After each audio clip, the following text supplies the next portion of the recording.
जलवायु परिवर्तन के प्रति तेजी से जागरूक हो रही दुनिया में भारत सक्रिय रूप से कार्बन उत्सर्जन को कम करने और एक स्वच्छ, ज्यादा टिकाऊ ऊर्जा भविष्य को सुरक्षित करने के लिए एक परिवर्तनकारी यात्रा पर आगे बढ़ रहा है। इस मिशन के केंद्र में 3 मुख्य स्तंभ हैं: ग्रीन हाइड्रोजन, बायो ईंधन और ऊर्जा बैटरी। स्वच्छ बिजली के अहम स्रोत के तौर पर ग्रीन हाइड्रोजन और जरूरी हो गई है, खासकर जब जीवाश्म ईंधनों पर निर्भरता कम करके कार्बन उत्सर्जन में कटौती की कोशिशें की जा रही हैं। हवा और सौर ऊर्जा जैसे नवीकरणीय ऊर्जा स्रोतों का इस्तेमाल करके पानी के इलेक्ट्रोलिसिस के जरिए बनने वाली ग्रीन हाइड्रोजन वैश्विक तौर पर ध्यान खींच रही है। भारत ने ग्रीन हाइड्रोजन उत्पादन का वैश्विक केंद्र बनने के लिए नेशनल ग्रीन हाइड्रोजन मिशन शुरू किया है।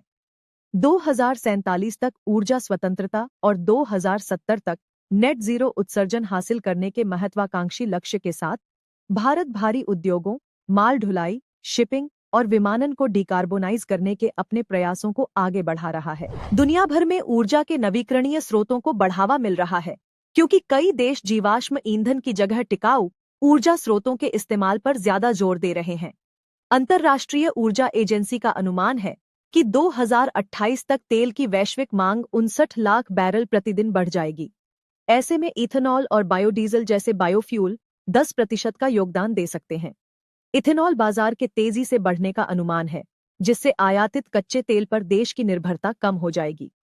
उद्योग सूत्रों का मानना है कि अगले 2 सालों में एथेनॉल बाजार बढ़कर प्रतिवर्ष 1016 करोड़ लीटर तक पहुंचने को तैयार है। इलेक्ट्रिक मोबिलिटी के लिए भारत का प्रयास गति पकड़ रहा है।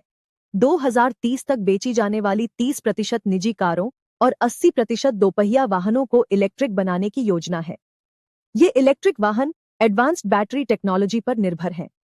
इस परिवर्तन को बल देने के लिए भारत ने आयात पर अपनी निर्भरता को कम करने के उद्देश्य से एडवांस्ड केमिस्ट्री सेल मैन्युफैक्चरिंग के लिए प्रोत्साहन शुरू किया।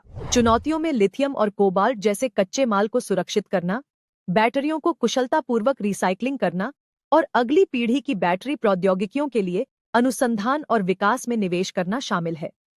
नीति आयोग का अनुमान है कि तब तक वैश्विक बाजार सालाना करीब 12 लाख करोड़ रुपए से ज्यादा होने की उम्मीद है। जैसे जैसे भारत अपने ऊर्जा परिवर्तन में तेजी ला रहा है, चुनौतियां और अवसर भी खूब हैं। राष्ट्र कार्बन उत्सर्जन को कम करना, तेल आयात में कटौती करना और नवीकरणीय ऊर्जा की शक्ति को इस्तेमाल करना चाहता है।